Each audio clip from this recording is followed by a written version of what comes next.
Yo, what is up, guys? Mike Thomas, aka the Young Trishula here. I'm back today with chat. they're they're quite excited today, and with good reason. Bystial Dis Pater has just been added to Yugioh Master Duel, and this is a very special occasion because Master Duel is the only place where we have both Bystial Dis Pater and Chaos Ruler. So Dragon Link just has everything it could ever ask for right now. The deck, the deck did lose a Chaos Base. It did lose a Quick Launch, but we got a Dis Pater. so we're popping off. We're having a great time. So because the deck did just get this new toy, we've been playing around with it a little bit over on twitch.tv/TrishilaTTV. Go check us out. We have a lot of fun over there. But really, for today's video, all I want to do is just show you guys a few games that I had, because we had a few good games with the deck, and I just want to show you guys some of the power of Dis Pater, some of what the deck can do, and hopefully you'll enjoy these replays. I will have a deck profile coming out probably tomorrow. I just don't want to flood your guys's, feed with videos just back to back to back. So watch out for the deck profile tomorrow. But let's just hop into some of these replays. So I'm just gonna pull up my match history real quick, and let's hop in. So we got a top 10 DC Cup opponent. Was the first opponent that we queued into, and we managed to come out with a win. So we ended up going first. We opened pretty decent. I mean, double black metal, Saronir, Gamma.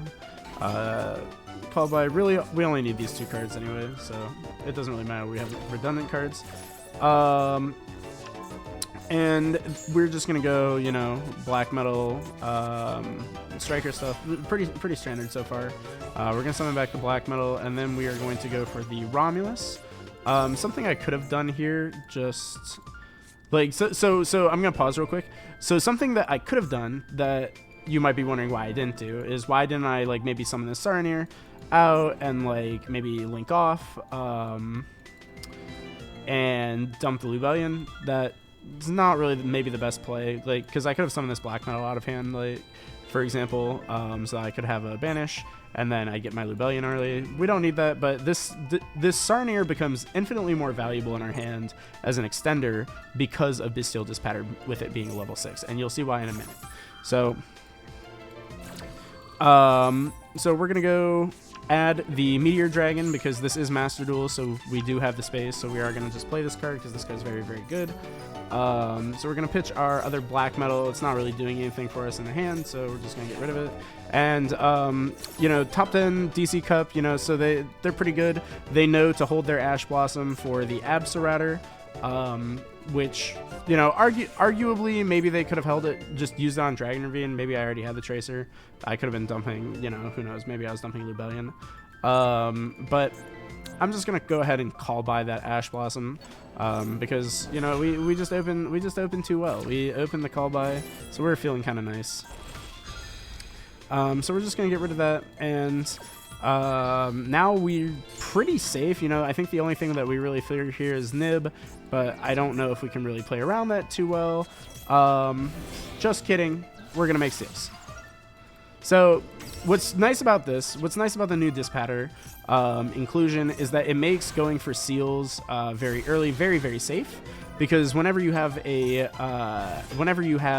Saronir or any bestial, you can just go straight into your Dis Pater, and then you're able to really easily combo underneath your seals by getting back the striker that you banish off of that Red MD earlier on in your turn. And obviously, if you didn't use Red MD exactly, you can always banish your striker out of the graveyard with that bestial, so same difference. But what's nice about this is before Dis Pater, if you wanted to make a pyramid under seals, you usually would have to go through both of your striker dragons, and it was really only safe or worth it if you had a way to recycle one of those striker dragons, because you don't want to ever have 0 striker dragons in your extra deck.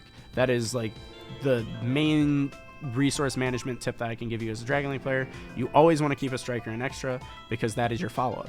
So the fact that now we can easily make this pyramid with the single striker dragon without having to waste the second copy is very, very strong. So now we can just Pisty, grab back our tracer, and then the striker can pop the Pisty. Be very cautious to make sure that you target the Pisty, because this was summoned from the banish, so you will not be able to interact with the recharger. I see people confused about this interaction in the comments all of the time. If I were to target the striker dragon there, I would just add recharge to hand and nothing would happen. So just be very careful you don't do that. And then we're just going to make our Chaos Ruler. And from here on out, you know, it's just basically RNG, like, what are we going to hit? And thankfully, we hit very well this game. We hit a Druis Worm. Potentially, I could have actually taken the Nibiru here. Nibiru was also a pretty safe pick. Because I think I don't even end up using this Druis Worm if I remember correctly. But because we milled pretty well, I'm going to banish the Seifert, grab the Lubellion, and Lubellion is going to grab me the Magnamut. I'm going to tribute off that Chaos Ruler, go for the Lubellion. Lubellion is going to grab me the Branded Beast. You know, just getting us our protection. We're going to go for IP Masquerena. And then I think we just draw a card and pass here, and then end up searching. I think I grab back the Saronir, so I just have double Bestial Pop. Yeah, so literally just off of the 2 cards that I had, because as you saw, like, most of my hand was just redundancies. We ended on Seals, IP, Striker, Dis Pater, Beast, 4 cards in hand through an Ash Blossom. So not too shabby, I would say. But what's nice is that because we had called by for the Ash, the Bystial Dis Pater is now actually a proper negate rather than just a pop. So kind of nice. Here they're going to go for Pot of Prosperity. They're going to banish 6, and they're going to chain Dimension Shifter. I want to say that this is probably bait, because Dragon Link, you know, it doesn't really like dealing with shifters, so, you know, intuitively you would say, oh, well, I should just negate this because I don't like dealing with it. But we're already set up, so I don't really care. You know, like, sure, whatever, dude. Like, my board's already built. And we are going to see that they are playing Vanquish Soul, so it was definitely a good idea to be patient with this Dis Pater, because clearly it was. They're going to normal summon the Raisin. We're going to chain our Seals, so just bounce this. Just get this away. And the Raisin's going to add the Caesar Valius, which is fine. You know, their normal tag out. And we're just going to summon a Seifert from our deck. Not that it's going to really do anything. Now, I make a slight misplay here. They go for Staker Soul, and they reveal the Jylong. And the reason I'm calling this a misplay is that I wasn't paying attention, and I thought that they revealed the Raisin. So I let this go. I thought that they were trying to summon the Jylong. That wasn't the case. When I saw that they revealed Jylong, I should have used the IP Masquerena effect immediately, I think, just so that I would have the Unicorn to threaten the Raisin as soon as it touches board. But in the grand scheme of things, I don't think it actually matters too much, because they go Raisin, like, I go IP on the summon, they go Raisin, reveal 2 cards, so we now know 3 of the 4 cards in their hand, thanks to their reveals, and I end up just going for the Bystial Dis Pater, and I say, you know what, it's fine if you want to destroy me, I don't really care, I'm just going to destroy you back. Now, you might be wondering, why don't I negate this? Why am I trying to destroy this? Well, I know against Vanquish Soul, they don't really do anything without their monsters, so it doesn't really matter if their effects resolve or not. As long as they don't have a monster on the field, they don't play. And because they didn't search a Pantera earlier, I'm kind of playing with the assumption that they already have Pantera in their hand, so I already know that, you know, this Dis Pater clears. You know, they probably tag out with the Caesar Valius now, and then on resolution, the IP would target the Caesar Valius. They spin that back, or they try to make themselves unaffected. If they try to make themselves unaffected by revealing Pantera, we can always pop it, and then they can play with just the Pantera, but that's all they have. So, you know, we're just kind of having to force everything. And we're going to go through that little sequence. They're going to go Caesar Valius. I think I just chain the Saronir here, just because. And just try and leave this safer on the field. And the Dis Pater, I'm just going to choose to put back my seals just in case we get into a grind game. And then the summon is going to resolve. I'm going to go for my Nightmare Unicorn. I'm going to pitch this Gamma because it's not very much use to us with it being in the hand. And they are going to, on the new chains, try to summon the Jylong.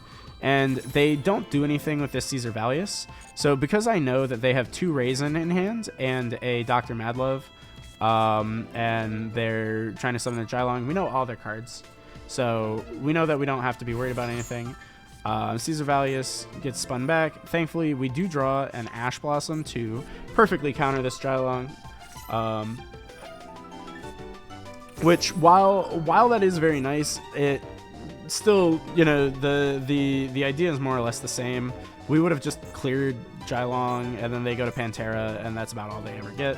So we're just going to pop this now, but this is just made a little bit simpler because we just had the Ash, and they're just going to pick up their cards.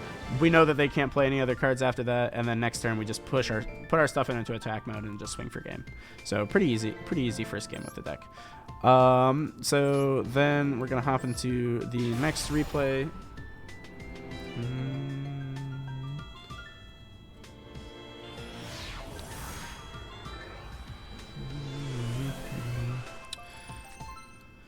And we're going to, once again, open pretty well. I mean, this is a really strong start. This is kind of like YouTube combo territory where you have Black Metal plus Lubellion. And we, again, have the call by, so we're feeling very, very nice. We have the Chaos Space to protect ourselves.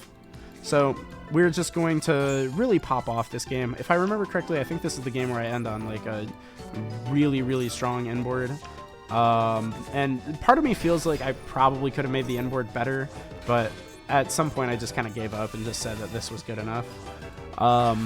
So we're just going to do standard, you know, stuff. We already have the Beast, so we're going to activate the Regains.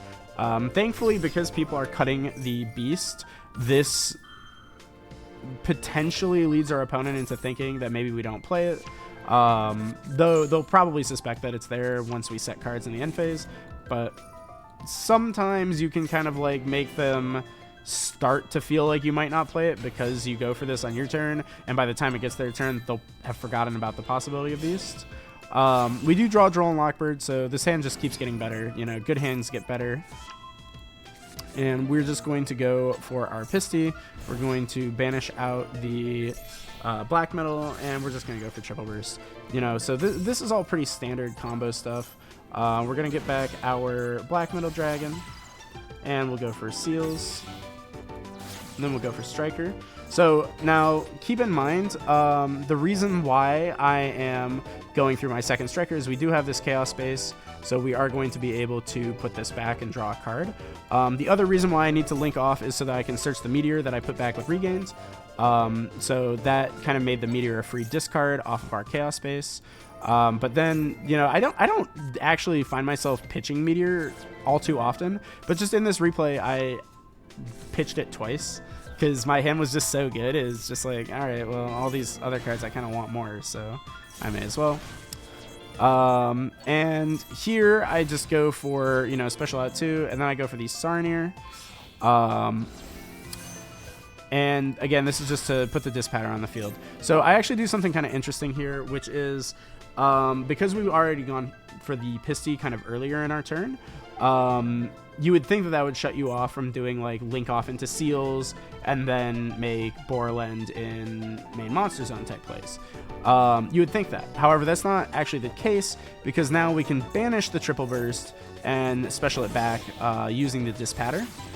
And what's cool about that is that lets you make these same type of boards, but it lets you do it in a more resource efficient way because you are preserving your Striker Dragon. So if we get Nibiru'd, for example, like say right as I'm making my Savage we get nibbed, I could special summon like a Seifert from deck using the Heretic Seals, then just go up into a Striker, pop myself a Recharger, get this back, and it's like nothing ever happened.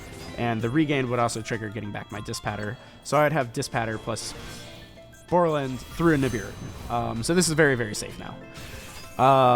So we're going to go for this Savage Dragon play. The Savage Dragon is going to equip, meaning that we have safely made it to the end of our turn. We're going to resolve our search and make this nice little board. We're going to set 2 cards, search a Druis Worm. And now, I mean, we're looking at this board. We have, you know, Follow-Up Engrave of all types and varieties, and we're just feeling very, very nice. Now here, I make kind of a greedy play. I go for the Magnemite, activate its effect, and you know, there's no reason that I need to like respect this unicorn, right? Like I could let them rip my extra deck. I don't really care, but you know, I'm just feeling nice with it. So I just flip the beast. I just pop this. I just say, you know what? I don't want you to rip my extra deck.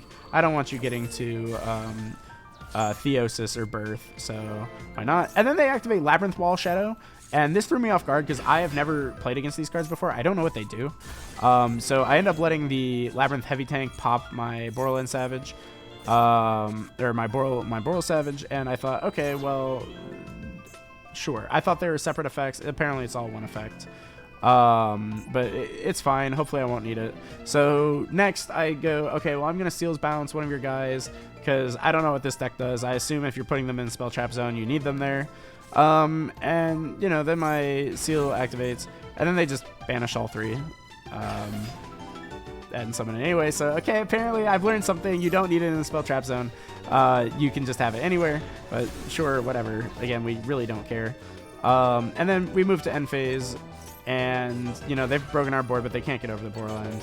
So we'll just negate their fusion, summon out our Druid Worm, get back our Recharger, and then we'll draw for turn. Immediately, we're just going to Borderland negate their other guy. So both their monsters are negated. They're just vanillas now. And we can priority in main phase Synchro off for the Baron. Druid Worm can target the Guardians combined. And you know what? They try to activate it, but they're negated. It doesn't really matter. They go for their effect in the graveyard. I don't know what other cards this can summon, so I just call by it. I just say, you know, I don't want to mess with this. I'm just going to call by this and move on with my life. So we finish up that game, and yeah, moving on. And for the last one that I want to show is... I don't actually remember this next game too very well. Oh, actually, yes, I do. Yes, I do. This is a good one. We end up playing against, I think it's the Ignister Math Mech deck that's seeing a lot of popularity. And I think this is a good one to show off. I don't remember if Dis Pater really comes up in this one, but I think this is probably a good replay to show off because I know a lot of people are going to want to know how to play against this deck for the upcoming DC Cup. So... I just maxi on the normal summon. You know, I just want to catch their Link 1. They say no, they have Ash. So I get to watch them combo. So we're going to speed through this. We're here for the Dragon Link stuff. We don't really care about any of this.